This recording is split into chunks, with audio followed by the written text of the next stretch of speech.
Hola, buenas de nuevo. Ahora la siguiente ponencia la va a impartir don Francisco José Génova y el título será Ética y educación para un futuro humano de la inteligencia artificial. Presento un breve currículum de don Francisco. Don Francisco José Génova es doctor en Teología por la Facultad de Teología de Cataluña e ingeniero técnico industrial por la Universidad de Zaragoza. Es profesor de Electrónica en formación profesional durante más de 30 años, profesor de Teología en el Centro Regional de Estudios Teológicos de Aragón, agregado de la Facultad de Teología de la Universidad Pontificia de Salamanca y desde 2022 director del mismo.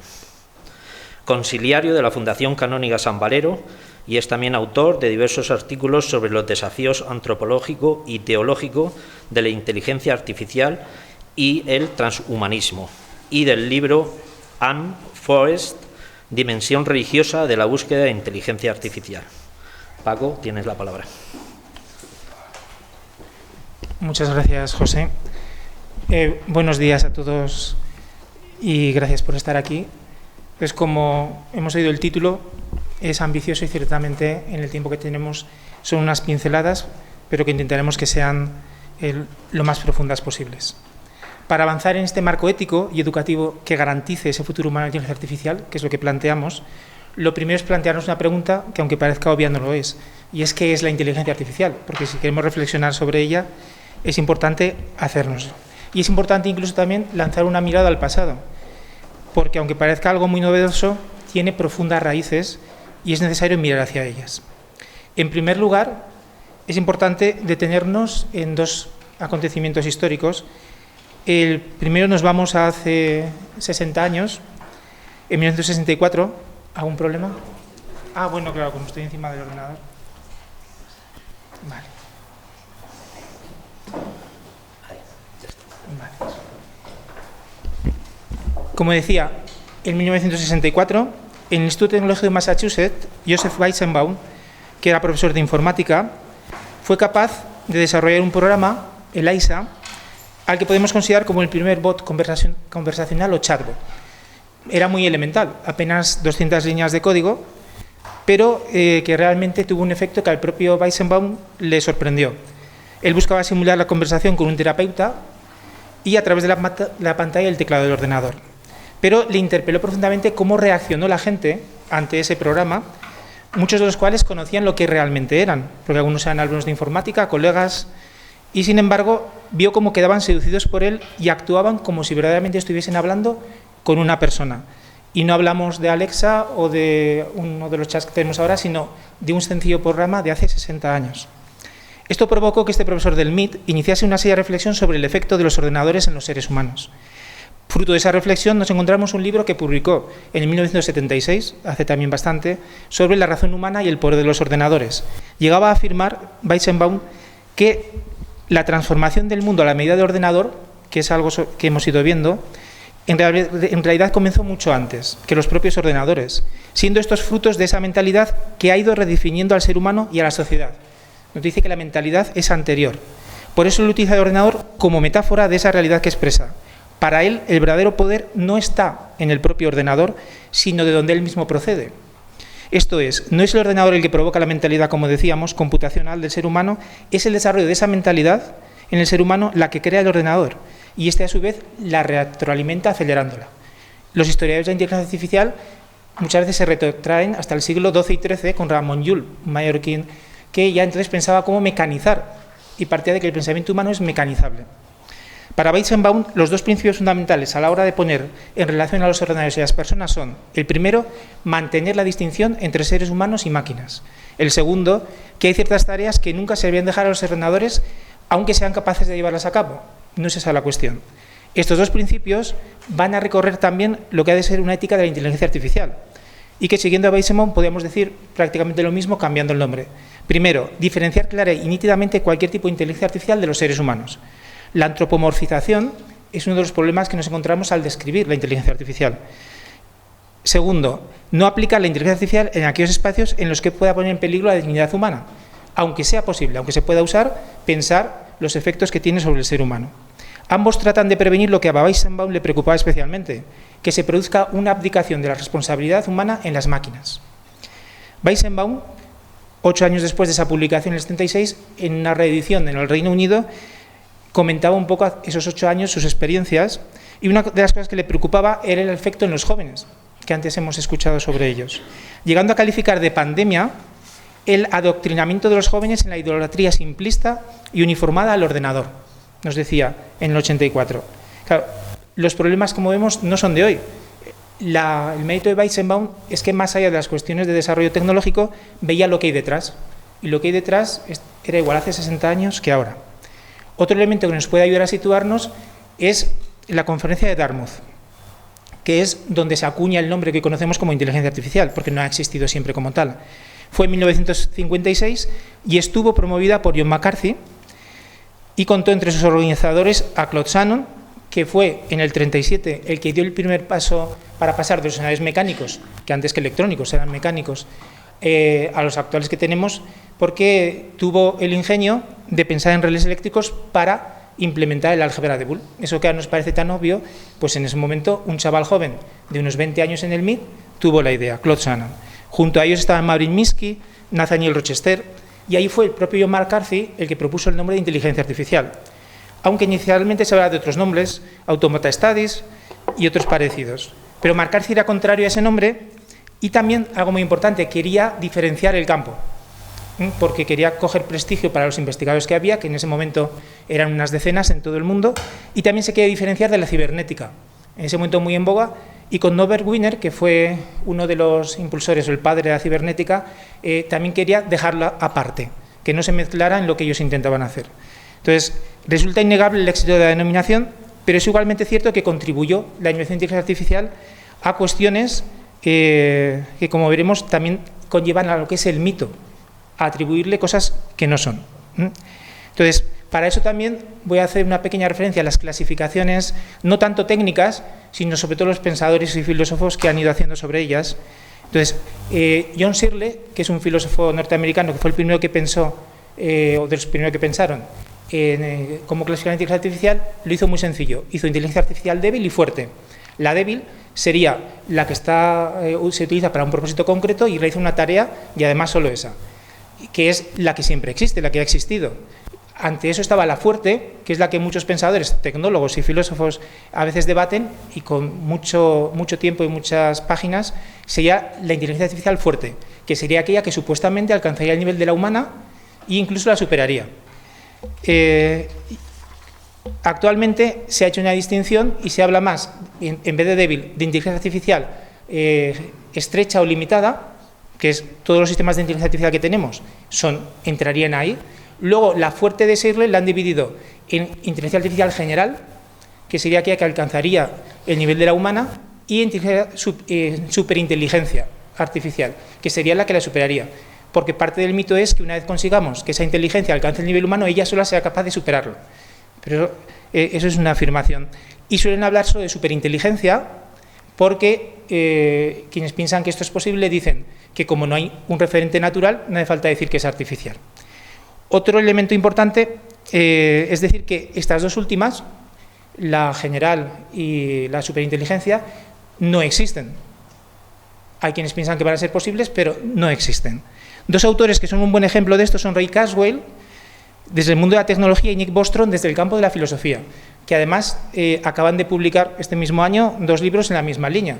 Kurzweil dice que la singularidad, ese momento en el que nos uniremos a las máquinas, que comentaremos después, está incluso más cerca, y Nick Bostrom habla de una utopía profunda a la que se supone que nos dirigimos. Luego, a nivel de definición, también es muy incierto definir la inteligencia artificial. Podemos comenzar con la de 1955, precisamente la que propusieron para ese congreso de Dartmouth, que lo que venía a decir es que se puede hablar de inteligencia artificial en aquellas máquinas que sean capaces de hacer o comportarse de tal manera que si lo hiciera un ser humano se consideraría inteligente. Pero claro, si nos detenemos en la definición, que como digo es del 55, podemos comprobar que no implica una inteligencia real de la máquina, como se entiende de un ser humano, sino como referencia a unos resultados que en el ser humano se asocian a su inteligencia, pero que no dejan de ser aspectos concretos que no agotan la definición de inteligencia tal como se comprenden los seres humanos. Encontramos también otras definiciones. Drew McDermott habla de que es un campo de la informática pues, que explora cómo realizar modelos computacionales para resolver problemas como lo harían los seres humanos.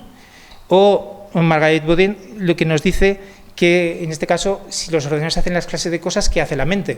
Pero vemos que son definiciones, al final, muy poco precisas. Eso de cosas que hace la mente se queda como bastante indefinido.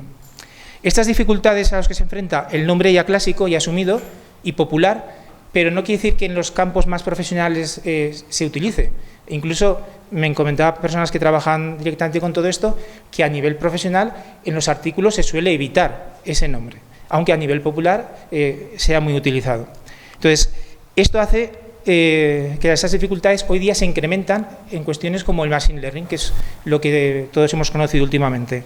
No deja de ser una metáfora decir machine learning, las máquinas que aprenden, decir que las máquinas aprenden, y pongo aprenden entre comillas, para denominar el hecho de que un algoritmo se automodifica para alcanzar los objetivos marcados según los datos que le son proporcionados. Nos encontramos en el problema de aplicar un lenguaje antropomorfizado. Cuando decimos que aprenden, queramos o no, proyectamos sobre esa máquina nuestra propia experiencia de lo que es aprender.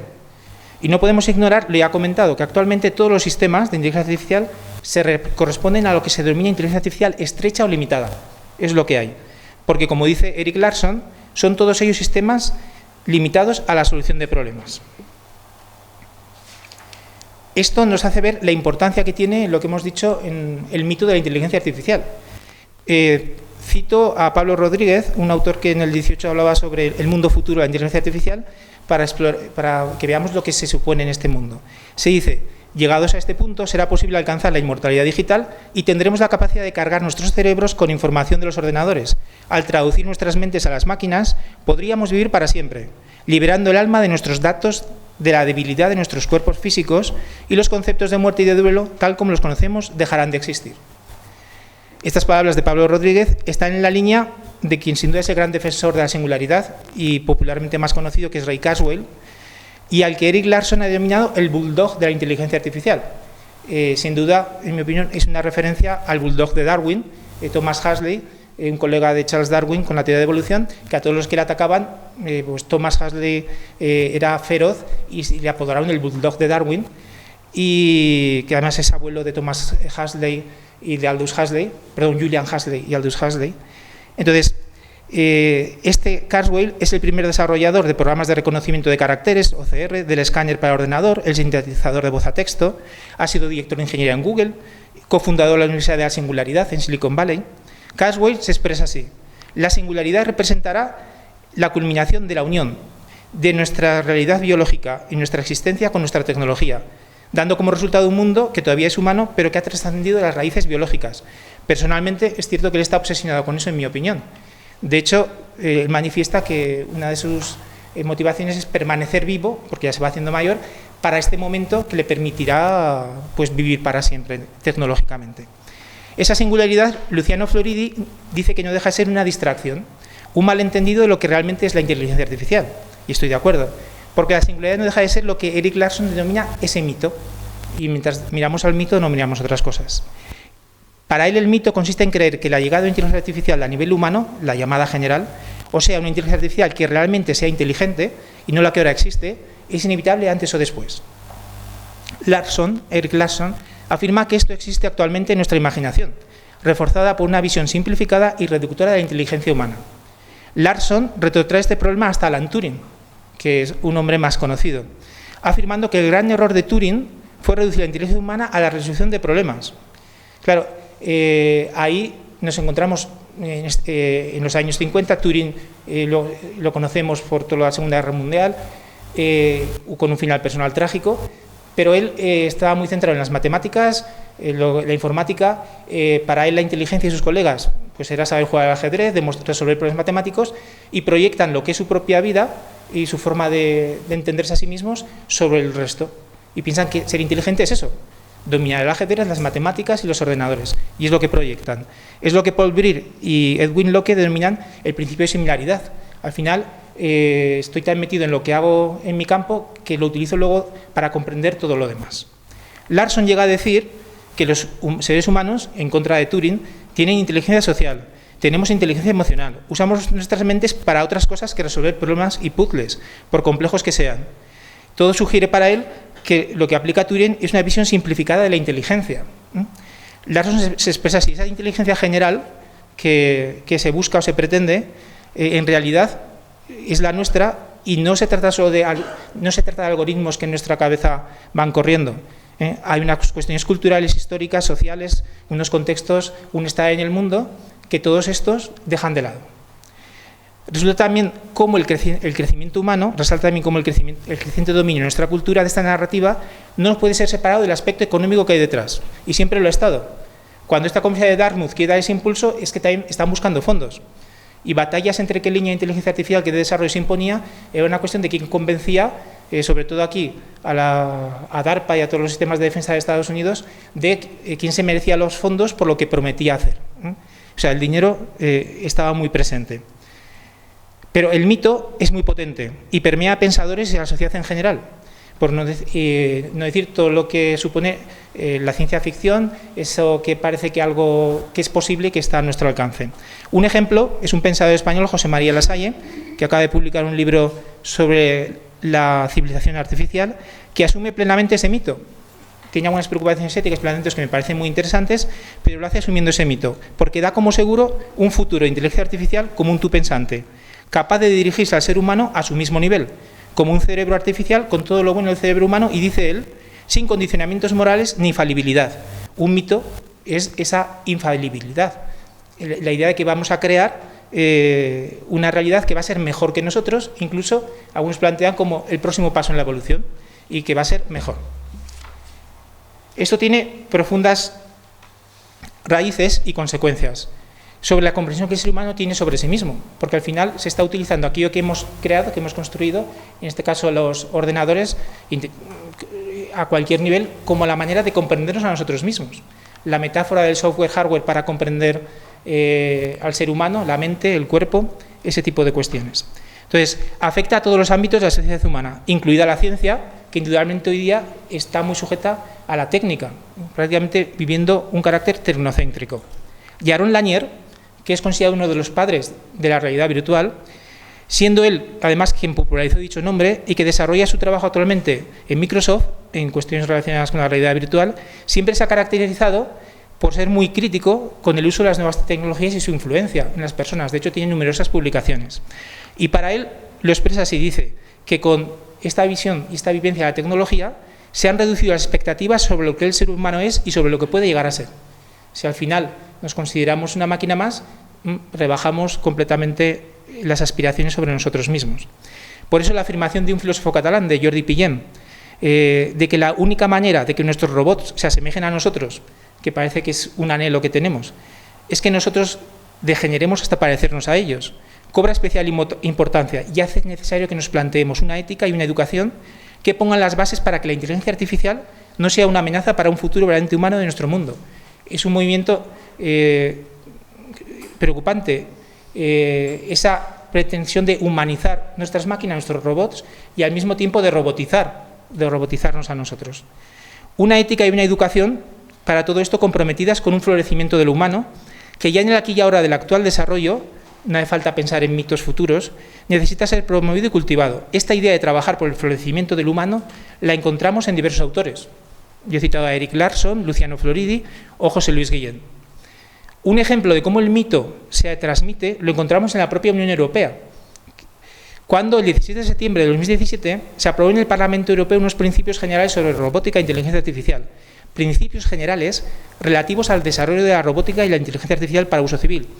Y cuando leí este número, el 59, reconozco que me quedé impactado porque no pensaba que lo desarrollaran así. Dice así este documento aprobado: crear a largo plazo una personalidad jurídica específica para los robots, de forma que, como mínimo, los robots autónomos más complejos puedan ser considerados personas electrónicas responsables de reparar los daños que puedan causar y posiblemente aplicar la personalidad electrónica a aquellos supuestos en los que los robots toman decisiones autónomas e inteligentes o interactúan con terceros de forma independiente. Claro, está hablando de algo que no existe y claro, no ha tenido más recorrido, afortunadamente, en la Unión Europea, pero esto apareció ahí. Esto recuerda a los debates, en mi opinión, sin ninguna base fuera de la ciencia ficción y peligrosos para este futuro humano de inteligencia artificial, sobre los robots futuros que hay que reconocerles como personas, que eso genera también mucha literatura y muchos planteamientos. Viendo todo esto, ¿cuáles los planteamientos éticos para una inteligencia artificial que sea humana? Al abordar las cuestiones éticas, es importante evitar las perspectivas de que hemos visto el mito. Desgraciadamente, autores influyentes e importantes como Nick Bostrom, que os he comentado que era un filósofo, él fue el que creó con otros la Asociación Transhumanista Mundial, luego como profesor de Oxford se ha apartado de ese mundo porque es un poco menos académico, y de Eliezer Yudkowsky, y hay artículos que hablan sobre la ética, pero confunden la ética de la inteligencia artificial con una ética futura de máquinas pensantes. Claro, estar discutiendo sobre eso es no discutir sobre lo que realmente importa. Y se corre el peligro de perdidos en ese supuesto horizonte, no abordar las cuestiones reales. Entonces, sí que es cierto que el tema de la ética y la inteligencia artificial se ha tomado en serio, hay muchos trabajos, otra cosa es la trascendencia y lo que lleguen.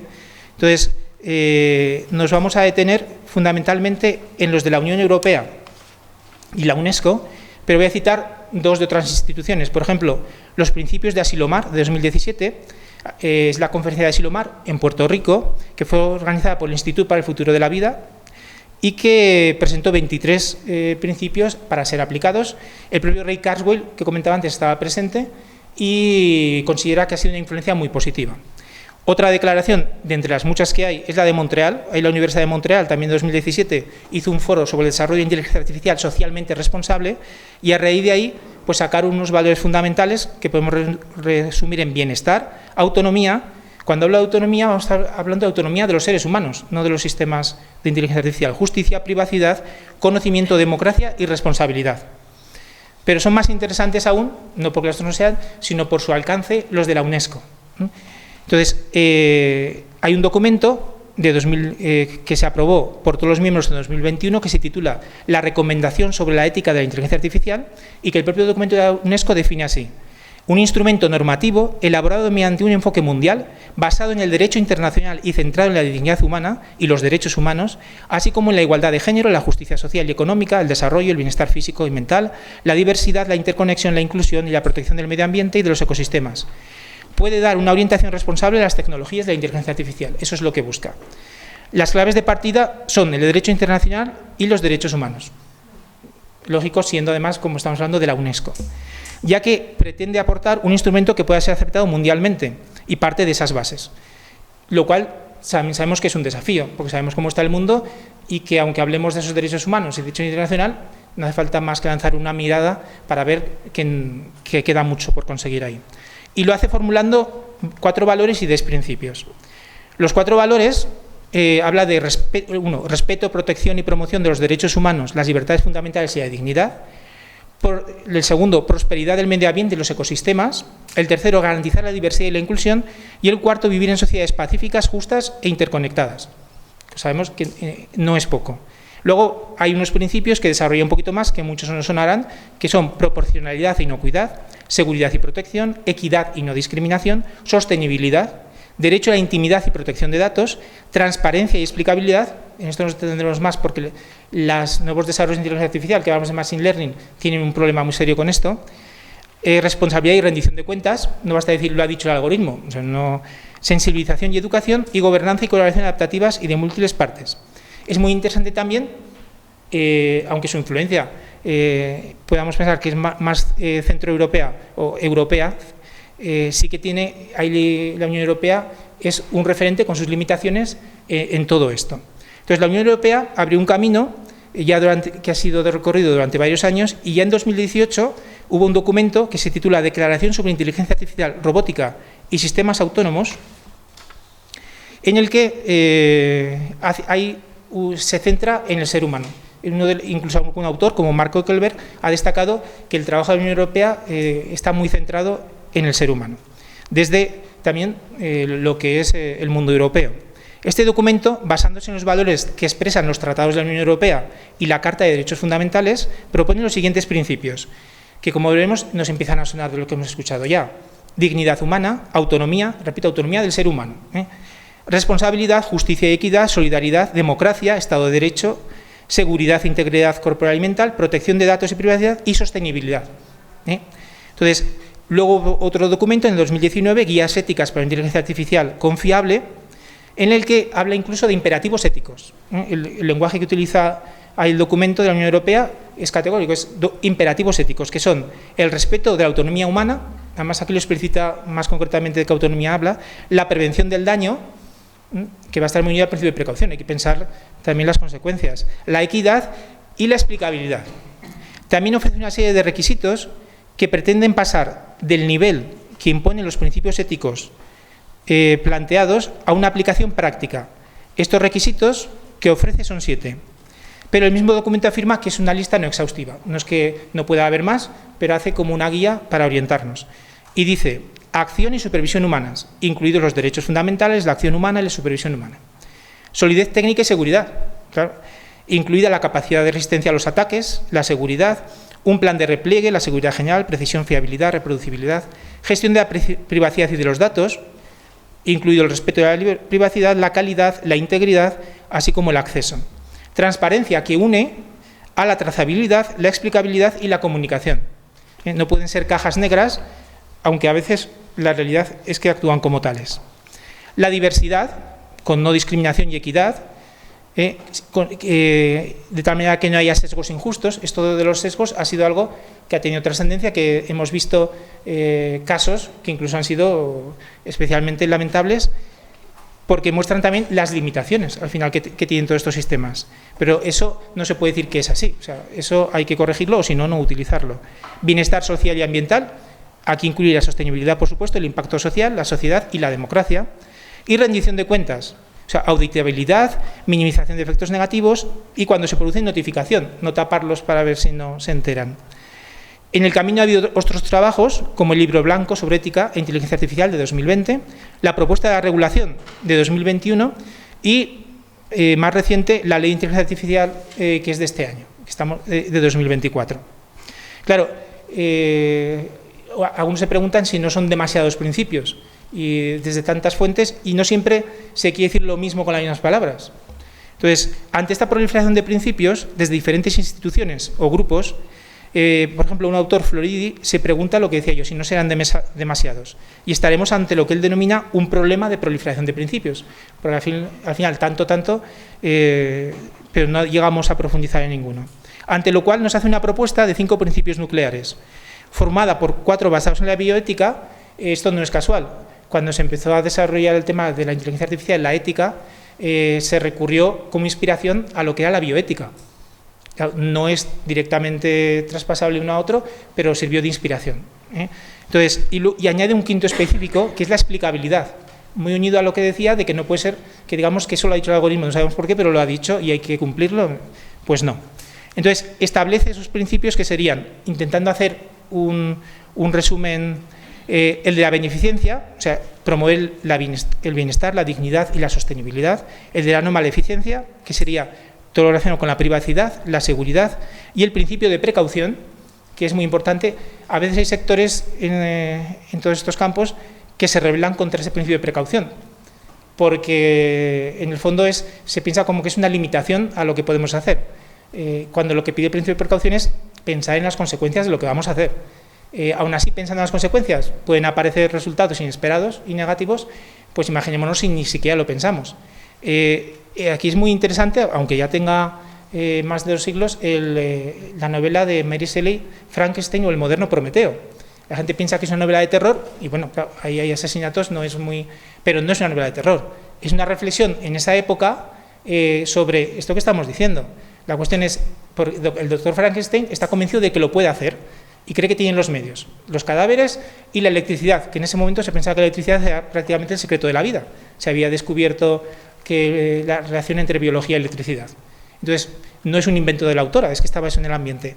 Entonces, pero no se para a pensar en ningún momento las consecuencias. Se podía hacer, él pensaba que sí y lo tenía que hacer. Y no solo se piensa para las consecuencias, sino cuando el resultado le asusta, se quita la responsabilidad de medio, desaparece. Claro, ahí es algo para pensarnos, este esta situación de Frankenstein aplicada a todo lo que decimos. No es suficiente solo que podamos hacer algo, hay que pensar en las consecuencias y luego responsabilizarnos, que lo dicen los principios que hemos visto.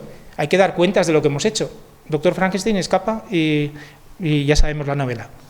Se habla también de autonomía, claro, la autonomía del ser humano. Repito, aquí la Unión Europea, comentaremos luego que esto lo tiene muy claro, incluso ha profundizado bastante. La justicia y la explicabilidad.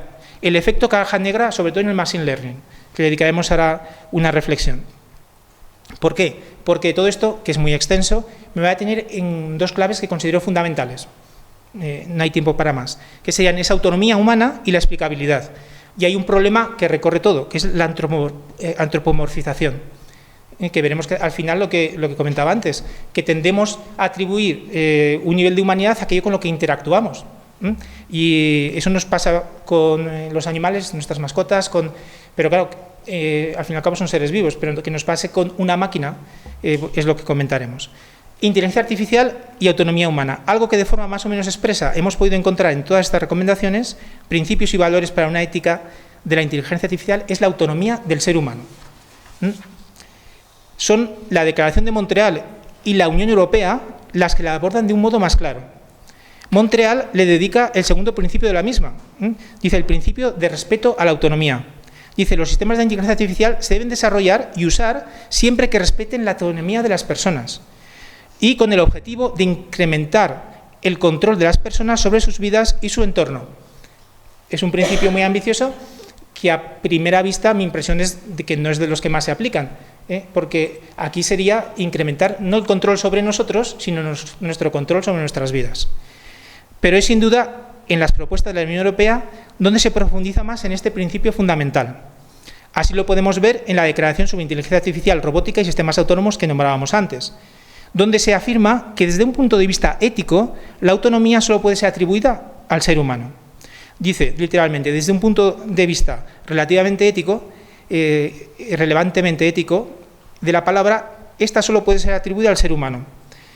De tal manera que es una mala interpretación aplicar el término autonomía a meros artefactos, a construcciones del ser humano, por muy avanzados, complejos, adaptativos o inteligentes que los llamemos. Lo cierto es que la terminología de autónomo, sin embargo, se ha extendido ampliamente en la literatura científica y en el debate público para referirse a estos sistemas con un alto grado de automatización, de independencia y de operación al margen del ser humano. Pero dice el documento de la Unión Europea, la autonomía en su sentido original es un importante aspecto de la dignidad humana. Por tanto, no debe ser utilizada ni relativizada. Y además utiliza un deber de obligación. No debemos utilizarlo porque el problema que se produce aquí es después la rebaja del ser humano. La autonomía adquiere un carácter fundamental en la ética de la inteligencia artificial, que apoyará la importancia de mantener la autonomía humana para que no se produzca lo que Weizenbaum ya decía, la abdicación de la responsabilidad humana en las máquinas. Es lo que más le preocupaba, que abdicáramos nuestra responsabilidad, que dejáramos que ellas decidieran por nosotros. Stuart Russell, otro autor que se preocupa por estos temas, ha expresado este peligro que se yergue para el ser humano si deja él mismo de aprender y confía su futuro a sus máquinas, para que lo hagan todo por él. Yo lo llamo como el síndrome del sillón o del sofá, pero elevado exponencialmente, que les gusta mucho a estos tecnólogos lo de el carácter exponencial del desarrollo tecnológico, pues el estar yo ahí tirado y que lo hagan todo por mí, pues llevado al extremo. En su opinión, sería una verdadera tragedia que se produciría si renunciamos al esfuerzo prolongado de aprender y adquirir conocimientos porque las máquinas ya saben hacerlo. El resultado sería la pérdida de autonomía de la humanidad, que se vería abocada a un estado de infancia permanente. Porque puede haber muy buenos traductores inmediatos, no quiere decir que yo no quiera aprender algún idioma. Eso me facilitará los idiomas que no sé, pero si yo sé mejor, y para los que no sé, pues lo utilizo. Pero si la respuesta es ya no estudio idiomas porque me lo van a traducir, eso es una pérdida importante para nosotros. Aquí estamos viendo el corazón del problema, que no es lo que puede hacer la inteligencia artificial, sino lo que dejemos de hacer nosotros y cómo eso va a influir en el futuro de la humanidad. Otro elemento que comentaba es la explicabilidad.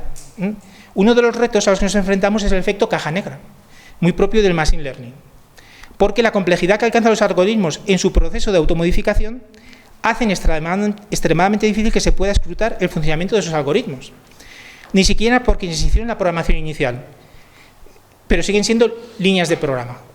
líneas de código. Tal es así que para corregir un mal funcionamiento es necesario proporcionar más datos y esperar que se corrija solo o comenzar de nuevo.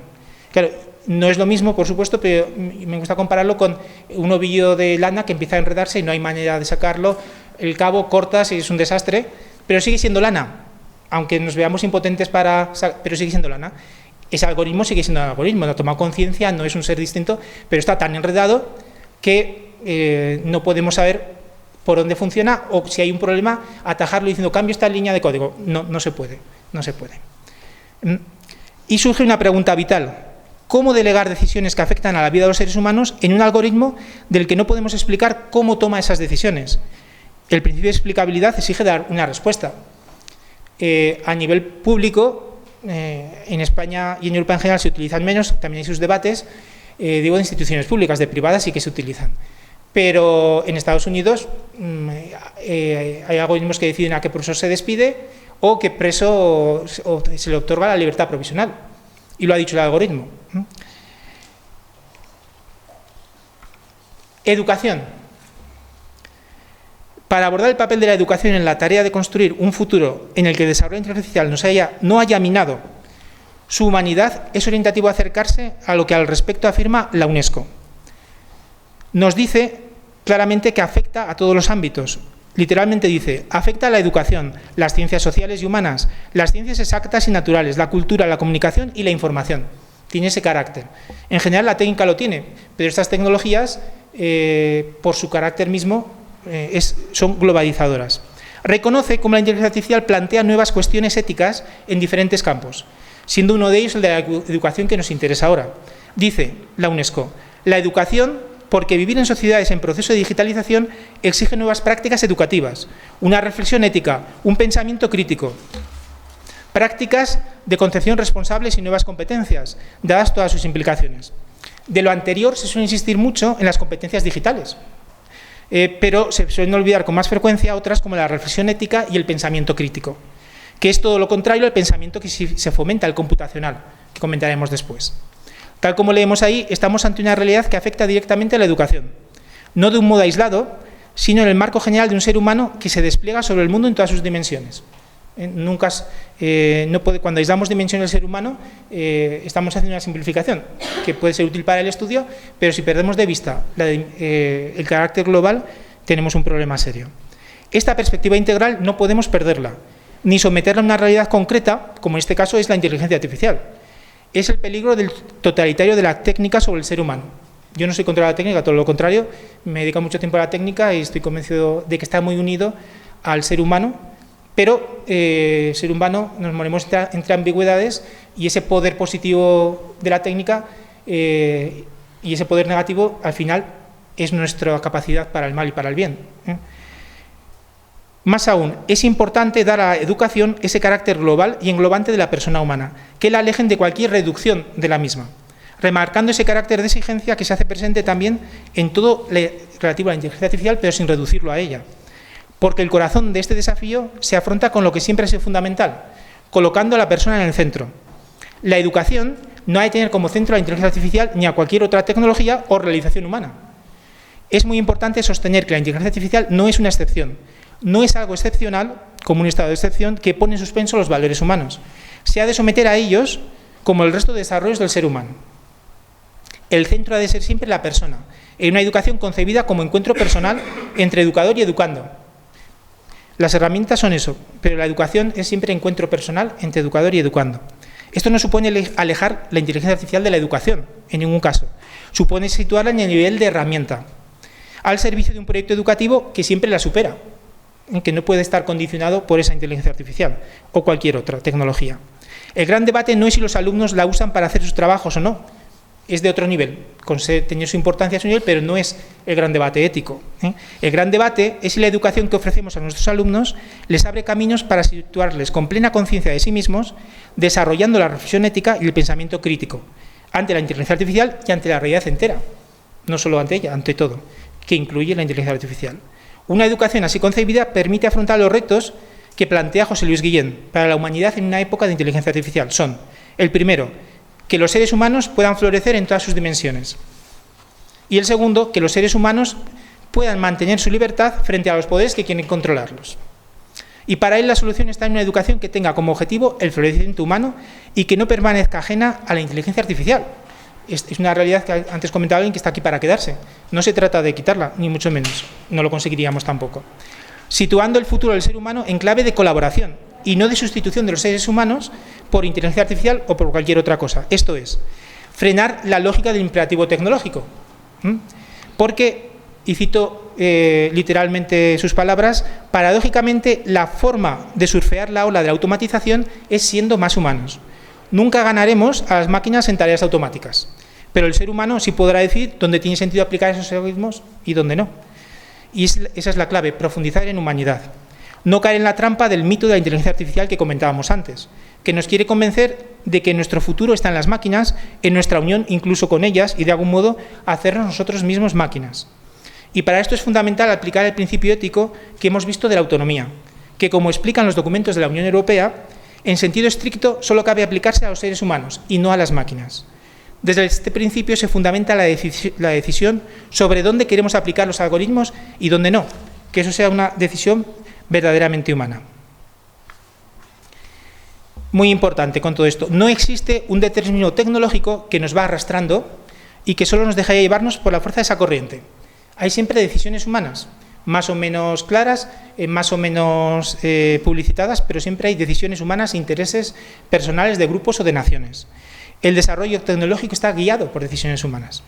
Una educación que cultive el pensamiento crítico y la reflexión ética es base necesaria para que los seres humanos puedan ser autónomos también frente a las máquinas que ellos mismos han construido. Porque la cuestión fundamental que se nos presenta no es tanto lo que la inteligencia artificial es en sí, sino lo que queremos que sea para nosotros. Aquí, siguiendo a Sherry Turkle, que es una psicóloga del MIT, el Instituto de Tecnología de Massachusetts, en su momento ella habla del momento robótico, y yo lo aplico a la inteligencia artificial. Y digo, podemos decir que ahora estamos viviendo el momento de la inteligencia artificial. No por lo que en este campo se esté llegando, o se logre, o se vaya a llegar a ser, sino por la forma en que nosotros depositamos en ella nuestras expectativas y el futuro mismo de la humanidad. Podemos repetir unas palabras que hemos comentado antes ya, de este filósofo catalán de Jordi Pillem, diciendo que cuando nos decía que la única manera de que nuestros robots se asemejen a nosotros es que nosotros degeneremos hasta parecernos a ellos. ¿Por qué? Porque el poder de deshumanización del ser humano no lo tiene la inteligencia artificial, ni ninguna de sus realizaciones de ningún tipo. Ese poder está simplemente, completamente en manos del propio ser humano. No será la inteligencia artificial la que nos deshumanece, seremos nosotros con nuestras decisiones los que nos deshumanizaremos. Y en este sentido, desde el punto de vista de la educación, sí que planteo una preocupación por el pensamiento computacional. El 6 de enero de 2024, Día de Reyes, en la cadena 2 de Radio y Televisión Española se emitió un programa que se titula Mi cole es rural. Una entrevista con una maestra de una escuela rural en la que explicaba cómo enseñaba a sus alumnos a través de la robótica. Algo que ella veía válido para todo el conjunto del currículo y donde manifestaba que la robótica se puede integrar en cualquier asignatura, llegando a hacer afirmaciones. Claro, yo literalmente pasaba, cuando oí que en la televisión que hablan de pensamiento computacional, me paré y apenas me dio tiempo de ver mucho, pero luego en la web pues fui a ver el programa entero y me encontré con estas joyas de la maestra, que una decía: aprender a aprender a través de los robots. El pensamiento computacional es una de las mejores maneras de solucionar conflictos y que el ser humano debe aprender a resolver conflictos como lo hacen las máquinas. Claro, lo afirmaba convencida. Y ahí está el peligro del pensamiento computacional, no en que los niños aprendan a programar. O sea, sí, yo aprendí a programar y no me ha pasado nada. O sea, el problema es que al final acabamos pensando que es eso. Entonces, no es algo anecdótico, sino que se encuentra unido a la realidad de cómo esta forma de pensar se extiende, y en el ámbito educativo también. En España, en línea con la Unión Europea, el programa Código Escuela 4.0 apuesta por la introducción del pensamiento computacional en las escuelas. Literalmente nos dice: el programa Código Escuela 4.0 se centra en las líneas 4 del plan digital y al final está con el espacio europeo. Me salto todo eso. De este modo, uno de los desafíos a los que se enfrenta la educación hoy en día es el de la irrupción del pensamiento computacional como paradigma del propio pensamiento humano. Utilizamos aquello que nosotros hemos creado, lo utilizamos para explicarnos a nosotros. Al pensamiento computacional lo definen Peter Denning y Matti Tedre de la siguiente manera. Lo más importante es la segunda. Digo, la primera parte, perfecto. Dice: el pensamiento computacional es el conjunto de habilidades mentales y prácticas para diseñar programas que permitan a los ordenadores realizar trabajos para nosotros. Perfecto. Pero viene la segunda parte y dice, y explicar e interpretar el mundo como complejos procesos de información. Claro, y ahí se incluye el ser humano también. En la segunda parte de esta definición, la que decía explicar e interpretar el mundo como complejos procesos de información, con ella nos encontramos ante una comprensión del ser humano y del mundo que ha tomado, lo que decía antes, como medida del ser humano en su propia obra, que en este caso el ordenador. La metáfora del ordenador utilizada para explicar al ser humano. Aquí podemos volver otra vez hacia Joseph Weizenbaum, que aunque haya pasado tanto tiempo, ya decía al principio, sigue siendo actual porque él miraba al fondo. La tecnología, claro que evoluciona, pero él veía las cuestiones de fondo que son las mismas, porque los seres humanos somos los mismos. Y decía, la metáfora del computador es una nueva metáfora muy potente que nos ayuda a comprender muchos aspectos del mundo, pero que esclaviza nuestra mente si no tenemos también otras metáforas y otros recursos para esa comprensión. Dice, el mundo es muchas cosas y ningún marco por sí solo, por muy grande que sea, puede contener todas ellas. Decía más, dice, el profesor debe enseñar más de una metáfora y enseña más por el ejemplo de su conducta que por lo que escribe en la pizarra. Él debe enseñar, en este campo, las limitaciones de sus herramientas, así como sus poderes y su capacidad. No todo es maravilloso y es muy importante no deslumbrarse ante la inteligencia artificial. Y si hay que deslumbrarse, pues deslumbrémonos hasta ante los seres humanos que la desarrollan, pero no ante ella, ante la inteligencia artificial. La educación ha de situarse en esta perspectiva de globalidad y de carácter integral, no cayendo en la reducción y simplificación del ser humano para evitar sus complejidades y hacerlas más manejables y comprensibles. Claro, esto se torna especialmente desafiante en los robots sociables, y no hablemos de los bots, de Alexa, de Google Home, de todo lo que... ¿Por qué? Porque al final el problema con todo esto, y más con robots sociables, es que son relaciones sin una complejidad, donde todo está bien y tú tienes el control, pero esa no es la realidad del ser humano. Por eso nos deshumaniza. Porque es un peligro de convertirse en una forma de evitar esas complejidades. La complejidad del mundo nos lleva a simplificaciones necesarias para su estudio, y es necesario, y nos acercamos por aproximaciones, reduciendo una realidad, la descomponemos y la estudiamos por separado y el resultado es la suma, pero eso son herramientas nuestras para acercarnos a esa complejidad. Pero no es. Pero si no somos conscientes de los límites de esas aproximaciones, de esas reducciones que utilizamos, que están muy bien utilizadas, pero sabiendo que sus límites. Pero si no somos conscientes, el resultado es que nos empobrecen a nosotros y pueden poner en peligro nuestra humanidad, porque al final lo que había sido una reducción para entender algo, ese algo al final lo hacemos equivalente a esa reducción que hemos hecho para el estudio. La propuesta sería educar en y para la sabiduría. Hemos visto al principio cómo la propia denominación de inteligencia artificial, desde sus orígenes, es fuente de equívocos sobre lo que realmente es, teniendo más de artificial que de inteligente. Pero ante la realidad de su uso, y nadie va a quitar en este momento el nombre, y su influencia en la comprensión que el hombre tiene sobre sí mismo, se hace necesario situarla en un contexto más amplio, un contexto que manifieste los límites que tiene como metáfora. Es una metáfora, y ensanche nuestra comprensión propia. Y aquí es donde es importante recuperar para la educación la sabiduría como concepto global que integra todas las dimensiones del ser humano, en su desplegarse en el mundo, hacia los demás y también hacia sí mismo. No olvidemos esa interioridad. Impidiendo cualquier reducción del humano a algoritmos. Pueden ser una parte de nuestra forma de pensar, pero no es nuestra forma de pensar. Y cuestionando desde su base el llamado pensamiento computacional. No en lo que decía de aprender a programar, sino en lo que decía de interpretar así el propio pensamiento humano y el mundo, que queda así mostrado como una reducción de ese humano. Esta visión nos ayuda a darnos cuenta de que si hablamos de inteligencia, esta no reside en el algoritmo, sino en los seres humanos, que los crean para obtener el resultado que denominamos inteligente. ¿No seré yo? No soy yo. Esta apelación a la sabiduría la asume Kohlberg del siguiente modo. Necesitamos gente inteligente, máquinas inteligentes, pero también necesitamos intuiciones y el saber cómo, que no puede ser enteramente explicitado, y también necesitamos desarrollar sabiduría práctica, virtud, en respuesta a problemas concretos y situaciones para decidir cuáles son nuestras prioridades. De tal sabiduría puede formar parte el pensamiento cognitivo abstracto, el análisis de datos, pero también tiene que estar basada en experiencias encarnadas, relacionadas, situadas en el mundo, en relación con otras personas, con la realidad material y con nuestro entorno natural. La inteligencia artificial es buena reconociendo patrones pero la sabiduría no puede ser delegada en las máquinas. Como expresa este autor, Keukelberg, la sabiduría no puede ser delegada en las máquinas que decíamos porque desborda los límites de la inteligencia artificial, englobando todas las dimensiones del ser humano, con los demás y consigo mismo. Por eso no hay que dudar en pedir un cambio en la educación que facilite una visión integradora de ciencia, de técnica y de humanidades. La sabiduría es un contrapeso necesario a la especialización. La especialización es necesaria. Ser ahora el ideal renacentista, con el nivel de conocimientos que tenemos, es imposible, pero tener una base general que te abra a esa sabiduría, especializarse, sin eso, al final nos lleva a ver el mundo solo con eso en lo que nosotros somos especialistas. En conclusión, la inteligencia artificial se yergue desde hace tiempo, incluso como yo comentaba al principio, de siglos, ante nosotros como un desafío antropológico, pero no es ella la que plantea el desafío, es el mismo ser humano que hemos comentado, que se desafía a sí mismo a través de las obras de sus manos.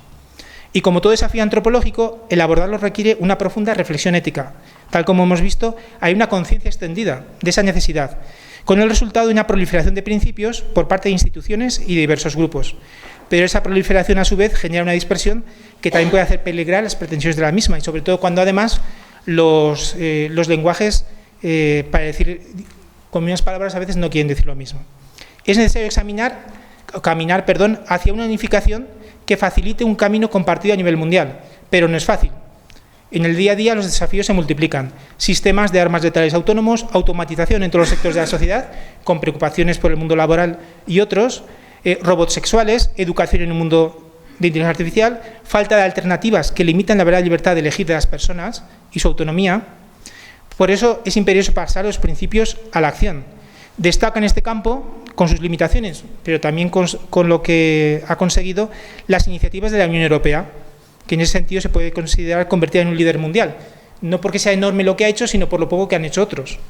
Un elemento clave para afrontar todos estos retos es una educación comprendida como desarrollo integral, en un encuentro que es siempre personal y que alcanza en la sabiduría el concepto que permite expresar toda la riqueza del ser humano, una riqueza que sus máquinas, con inteligencia artificial o sin ella, no poseen. La sabiduría se alza así como la clave para una ética y una educación que permitan construir un futuro humano en la época de la inteligencia artificial. Educar en la sabiduría desde la sabiduría no significa renunciar a la técnica o a la misma inteligencia artificial en particular, ni mucho menos. La técnica, y con ella la inteligencia artificial, forma parte del ser humano.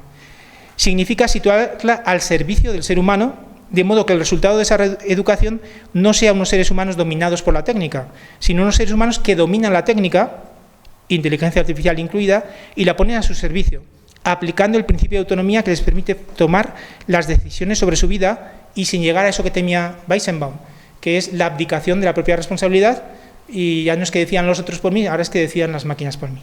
Muchas gracias.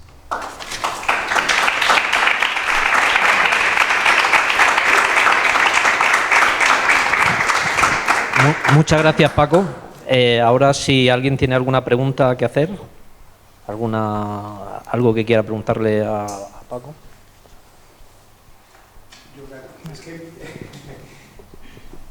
Gracias, Paco, porque ha sido majestuoso.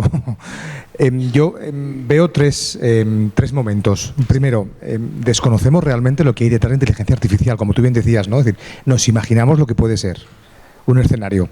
Y luego me ha dejado muy preocupado con eso de ¿y si dejamos a la inteligencia artificial que aprenda por nosotros? Entonces automáticamente estaba proyectando un mundo en el que ¿qué hay? O sea, entonces como que no era capaz de ver lo que había detrás, ¿no? Es decir, el relegar o el delegar en las máquinas nuestro aprendizaje en un momento en el que los jóvenes y los no tan jóvenes buscamos lo inmediato, la cultura fácil, el que lo hagan los demás. Me has dejado un poco ahí muy... Sí, y hemos visto que era una preocupación ya incluso de hace 60 años con Weizenbaum, porque veía ya, porque es algo muy fuerte en nosotros que casi nos sale solo, el dejarnos caer en el sofá y que lo hagan por nosotros. Y ahí es donde ponemos en peligro nuestra humanidad, nuestro futuro. Sí, sí.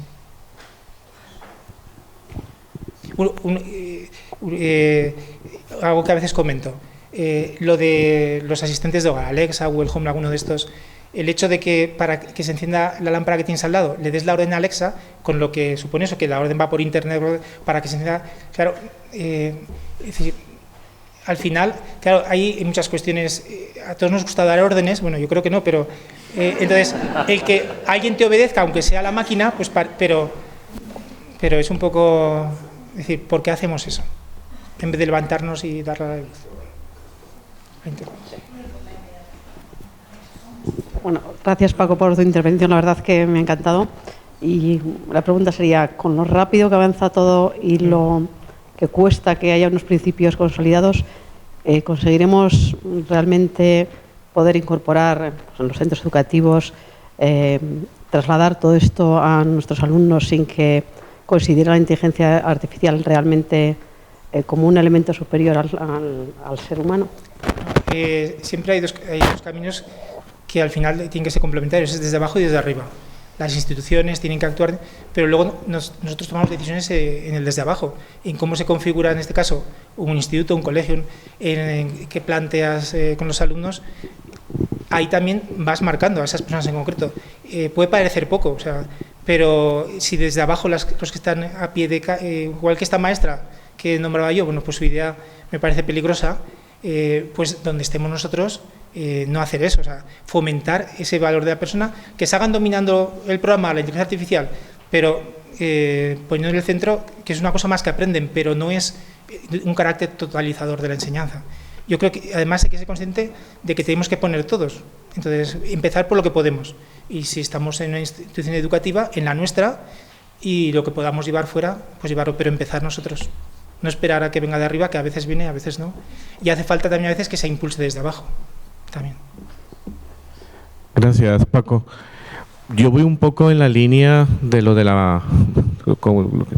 comentaba la maestra, pero a nivel universitario, y esto es un caso, un alumno me decía que en la empresa lo que le pedían era que se preocupara porque la inteligencia artificial generara el contenido, que no pensara. Entonces, claro, cuando uno escucha esta reflexión, pues es complejo enfrentar esta realidad de los principios ante alguna realidad que existe, que no podemos ignorar, de un ámbito donde al futuro profesional se le exige tal cual: no pienses, necesito esto, esto y esto, y quiero que tú apliques tus conocimientos con la inteligencia artificial para que genere eso. Entonces, claro, es un dilema complejo. Sí, siempre ha habido trabajos deshumanizadores, y los hay, y puede adquirir nuevos contornos ese trabajo deshumanizador, pero si esa persona que en el trabajo le piden eso tiene los suficientes recursos personales para saber lo que es eso, para que eso no se convierta en una minusvaloración de sí mismo, si damos esas herramientas personales, por extrema que sea la situación en el trabajo, ella no va a perder su dignidad. Pero claro, si no tiene esas herramientas, si no se ha desarrollado esa conciencia ética, crítica, y cae en esas circunstancias, pero, o sea, esto es extremo, lo que voy a decir, pero puede ilustrar lo que quiere. Algunos de nosotros, supongo que la mayoría, hemos leído, conocemos El hombre en busca de sentido de Víctor Frank. Ahí es extremo, es un campo de concentración, es irnos. Pero esas circunstancias deshumanizadoras, la cuestión es cómo las vive. Entonces, lo que la educación no tiene que hacer nosotros es educar al alumno para eso, para que sea simplemente una pieza que utilice la inteligencia artificial, que cae en un trabajo que lo tiene que hacer, pero que él tenga los recursos propios y el desarrollo propio de su conciencia crítica, de su valor a sí mismo, suficientes, pues salvando las distancias, por supuesto, como Víctor Frank lo tenía en el campo de concentración. Entonces, ahí sí que entra la educación. A lo mejor la empresa que tienes solo te quiere como que aprietes un tornillo, que es la inteligencia artificial, pero tu propio desarrollo personal hace que tú no caigas por esa situación. Eso es lo que podemos hacer, por ejemplo, desde la educación. Hola, buenos días. Buenos días. Soy Miguel y mi pregunta es una pequeña reflexión en relación a que leí un libro hace bastante tiempo, creo que se llamaba Homus Dei. Homo Deus. Sí, que empieza desde bastante la antigüedad y llega que el hombre, nosotros sí, un poco antes, pues somos alguien y el Dios es el hombre sí, un poco después que nosotros, pero aprovechándose de las máquinas.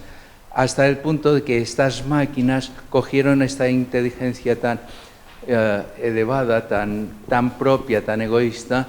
Si el Homo Deus había prescindido de todos los esclavos, para decirlo de alguna manera, del tercer mundo, del segundo y medio, incluso del primero, y se habían erigido en ellos mismos en los únicos valiosos que había que proteger. Y luego fueron las máquinas que se preguntaron para qué servían los hombres, y fueron las que dejaron de alimentar a los hombres que estaban alimentando, etcétera, etcétera. Lamento no recordar ahora ni el título exacto, vamos, creo que era este, y del autor. Gracias. Sí, la idea de fondo, bueno, enlaza con lo que decíamos del mito, pero sí que hay un aspecto muy importante, que es el cómo todo esto que se presenta para el bien de la humanidad pues es tan humano como todo lo que ha habido antes, y uno de los peligros es crear nuevas divisiones entre los seres humanos. Y incluso algunos hablan, pues eso, de que muchos seres humanos sean prescindibles, porque como lo hacen todas las máquinas, generar una élite superior, que incluso si lo unimos al transhumanismo y cuestiones de modificación genética, ya no sea solo por la tecnología, sino por cuestiones también biológicas, separadas del resto. Muchas veces hacen un planteamiento de decir, esto hay que apostar por estos caminos porque acabará con el hambre en el mundo, la inteligencia artificial acabará con todo, y eso se olvida de que el problema de acabar con eso no es de más inteligencia artificial, el problema es de los seres humanos. No hace falta más inteligencia artificial para acabar con muchas cosas, lo estamos viviendo, el problema es del ser humano. Entonces, esa parte de ese riesgo de que las diferencias sociales se extiendan, o sea, yo creo que es porque te lo venden como que algo maravilloso, pero el problema es de fondo, porque esos problemas son humanos y se pueden acabar sin inteligencia artificial o vivir de otro modo. Pero ese deseo de ser más que los demás, de tener más que los demás, bueno, pues genera luego, y con más tecnología, es más poder. Y si metemos todo esto, el transhumanismo, las cuestiones de modificación genética, se eleva aún más. Claro, por muchas clases sociales que ha habido en la época, no había diferencias biológicas, digamos, pero es que ahora la ciencia puede permitir desarrollos incluso diferentes. Sí, sí, eso es algo peligroso.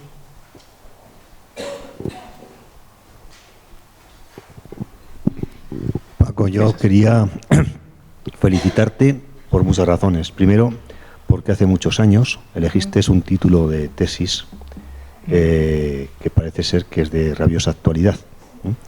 Ya 10, 12 años, 13, ¿cuánto? En 9, la defendí en 2015. Bueno, lo elegí 4 años antes, sí. Bueno, pues acertaste bastante en la temática, porque es una cuestión que es de rabiosa actualidad. Luego me extraña cómo alguien es capaz de clavar en 60 minutos toda la información que has podido decir, evidentemente porque te la has trabajado y la has preparado mucho. Pero 60 minutos que tenías comprometidos y he visto en la pantalla que han sido 60. Intento, sí. Pues felicidades también por ese sentido, porque el tema pudiera dar para horas y horas. A mí lo que me preocupa es que en la enésima ley de educación que tenemos, porque parece ser que aquí todo se hace y se mejora cambiando las leyes, el problema es que no hay documentos como este. El problema, yo creo que hace falta que expertos como tú, como los expertos también colegas que tienes en esas planificaciones que tienes para febrero o marzo, de otras sesiones, creo que no solamente hay que hacerlo a nivel de foros en los que lo hacéis, en los que juntéis los expertos y reunís a expertos o a gente interesada, hay que hacerlo también llegar a quien toma decisiones para que por lo menos alguien se lo pueda leer. Porque hay cosas que son muy elementales, pero que hoy está el mito, tú lo has dicho, ¿no? El mito de la inteligencia artificial, y por otro lado lo que estamos es deshumanizando, y parece que eso es lo más fácil. Entonces, si lo que se lleva de moda es eso, y las presiones y lo que decía el compañero también antes, en las universidades, en los trabajos, todo es inmediato, pero nadie habla de la dimensión humana, ¿no? Yo creo que te invitaría a que este tipo de conferencias, este tipo que lo tienes por escrito y muy bien estructurado, lo hagamos llegar donde hay que hacerlo llegar. Por lo menos aquellos que deciden que sepan que hay otras cuestiones de las que abordar con reflexiones, y te invitaría a que esto lo dieras a una escala mayor. Gracias. Hola, yo un poco también, uniendo a la anterior charla, un poco lo que estoy viendo, ¿no? Que el tema de que educar no solamente transmitir unos conocimientos de hacer una cuenta o tal, sino que educar también es hacer crecer a la persona. Y que con todas estas cosas me da la sensación como que, lo que he comentado antes, ¿no? Como que lo mejor es no pensar. Todo nos lo ponen súper fácil para que tú no tengas que hacer un esfuerzo, para que todo eso se vaya perdiendo, y igual en las redes sociales te orientan hacia lo que tienes que creer. Entonces, cada vez pienso que a veces en los ámbitos superiores, que son donde tienen que tomar esas decisiones, muchas veces tampoco les importa o les interesa que haya demasiado pensamiento. Y un poco estoy viendo un poco, o me está pareciendo a mí un poco ese tema con respecto a eso, ¿no? De que la educación no es solamente transmitirte pues las partes de la flor, ¿no? Sino que seas capaz tú de entender, de crecer, de desarrollarte profesional y en la vida. Y un poco me parece un poco por ese lado. Sí, es que la educación tiene que ir por el desarrollo integral de la persona. Hola, buenos días. Hola, buenos días. Lo primero, agradecerte y darte la enhorabuena por esta magistral exposición. Luego tenía dos cuestiones. Una que va alineada con lo que ha comentado César, o reflexiones. No, a lo mejor es necesaria la creación de comités de ética en inteligencia artificial, como pasa, por ejemplo, con la bioética, sí, o con la experimentación animal, por un lado. ¿Qué piensas sobre ello? Y luego, ¿cómo queda la propiedad intelectual de las personas que meten sus datos? ¿Es de la máquina? En principio no. ¿Es de los desarrolladores de la...? Según la versión que utilices y lo que pagas, sí que es de la máquina. Sí. Porque al utilizarla, por ejemplo, gratuitamente, le estás concediendo las versiones que dicen que no utilizan tus datos, son de pago, más pago y ese tipo. Pero si utilizamos la gratuita, ten por seguro que utilizan tus datos. Eso, únicamente comentar que hicieras reflexiones sobre la posibilidad o la necesidad de hacer o de comenzar ya a hacer, a lo mejor,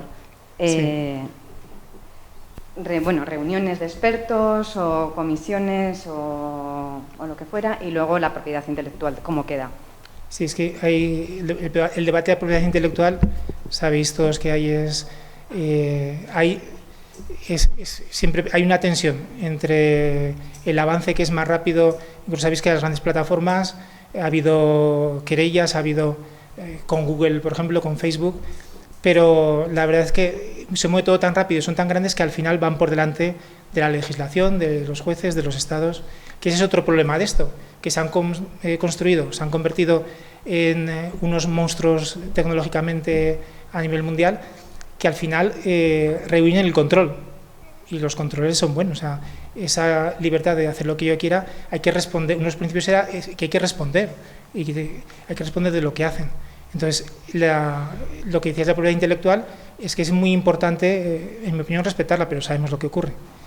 La Unión Europea en eso está más preocupada, hablando de la Unión Europea, pero en esto del mundo cibernético es muy difícil poner puertas al campo, que decían antes, y en esto también.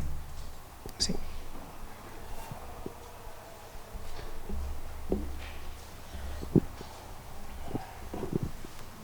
Muchísimas gracias. No, pues a vosotros. Será una ponencia